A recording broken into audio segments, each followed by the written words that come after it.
It's Sunday morning on CBS, and here again is Charles Osgood. Whether at home or abroad, certain well-heeled women entertain no doubts about what sort of shoes they'd like to wear. Our Sunday style authority, Rita Braver, retraces the steps of a legendary designer, a man who expanded the realm of possibility.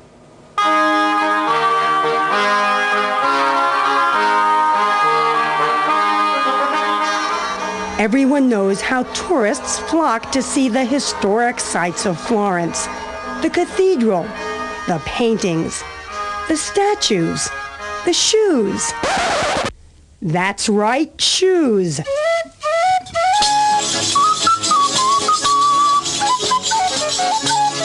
It may be a bit off the beaten track, but on the top floor of this 13th century palazzo, visitors can study footwear that made 20th century history.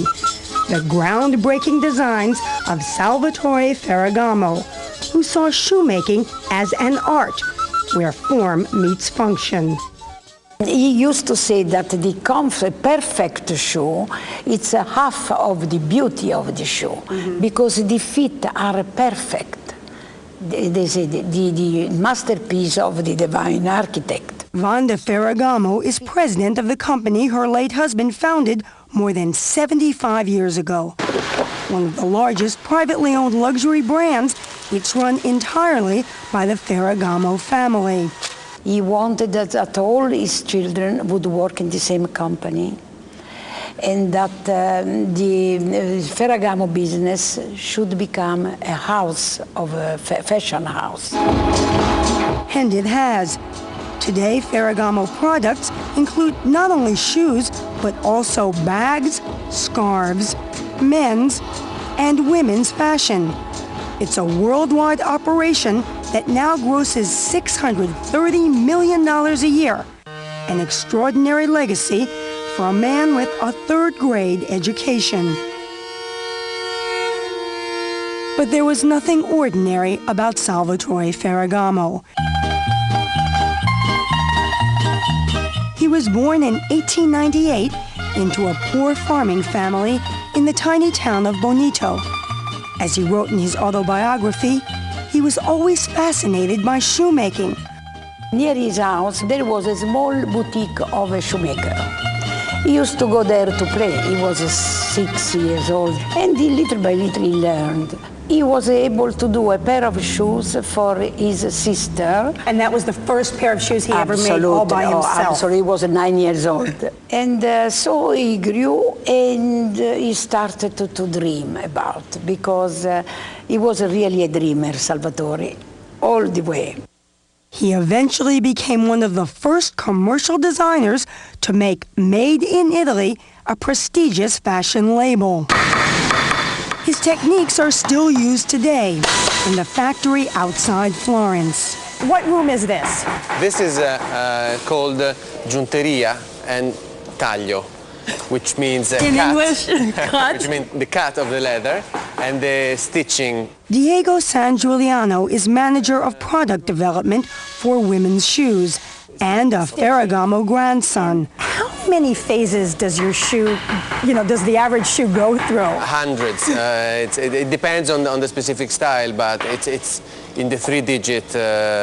Really? Yes. You're kidding. One of his grandfather's key innovations, Diego says, was stretching every shoe on a specially designed model of the foot.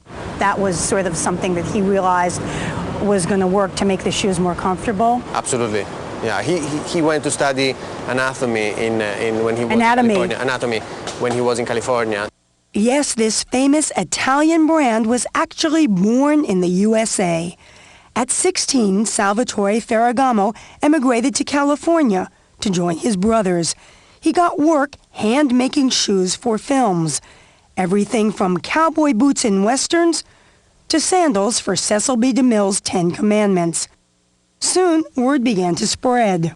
Once the actors tried the boots, they were so comfortable, they were so beautiful, they started ordering some for their own use.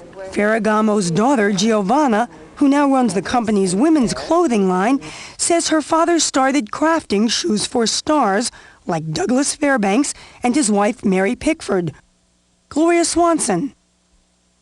Paulette Goddard, and Tierney. And eventually, the demand for his product was so high that he couldn't turn out enough shoes in making them in California? That's right. That's right. He was asked more and more.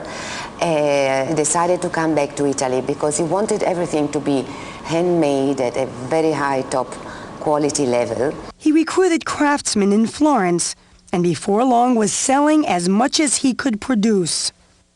But suddenly, Ferragamo almost lost everything.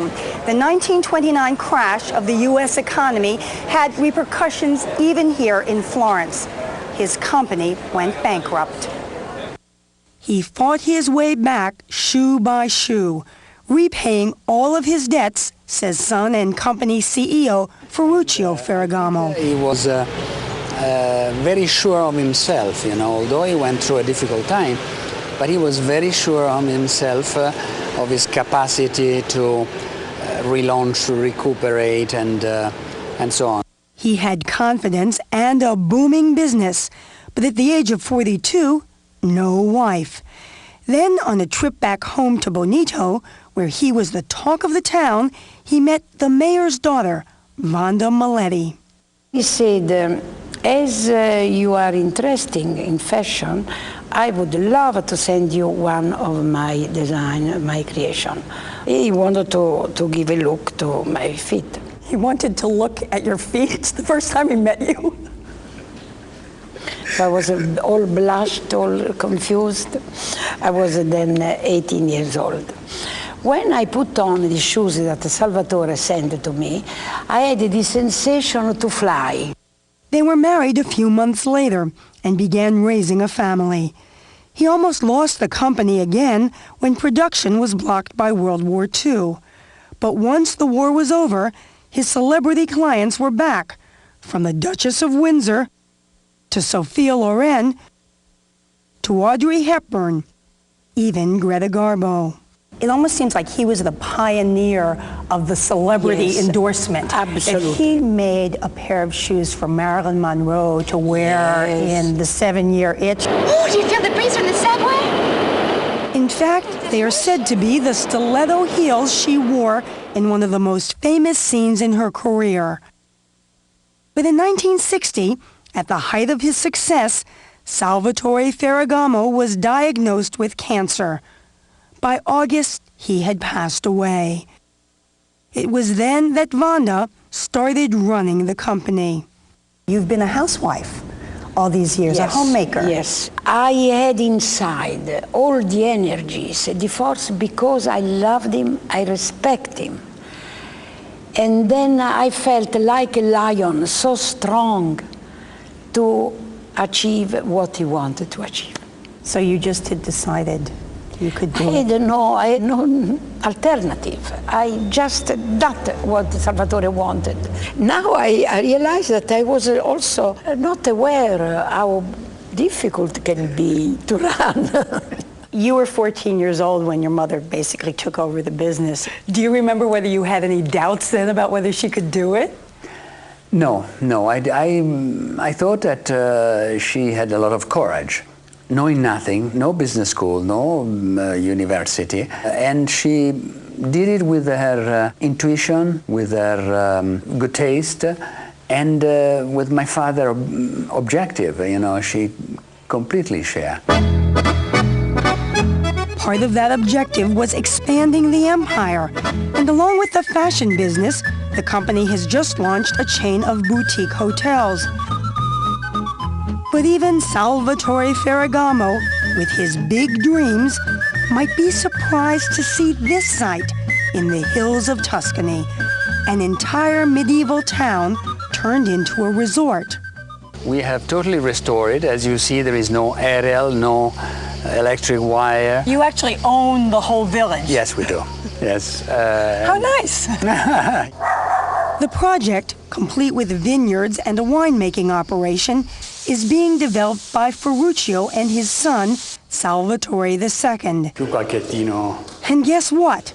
Like his grandfather's shoes, the wine is a hit in the U.S. We've had fantastic write-ups, and so we're very excited. everything you make right now, you sell? I've sold 6 months ago. You are, as I understand it, your grandfather's only namesake. Yes. Is that right? Yes. So is that a big burden? Very big. Big responsibility. Yes, very big responsibility, but I'm very happy to have his name. Very honored. What do you think your father would make of all of this? I would be very curious to, for one moment to see his face of what he left and what he has become today. I'm sure he would have also many suggestions to give us, but I think he would be pleased.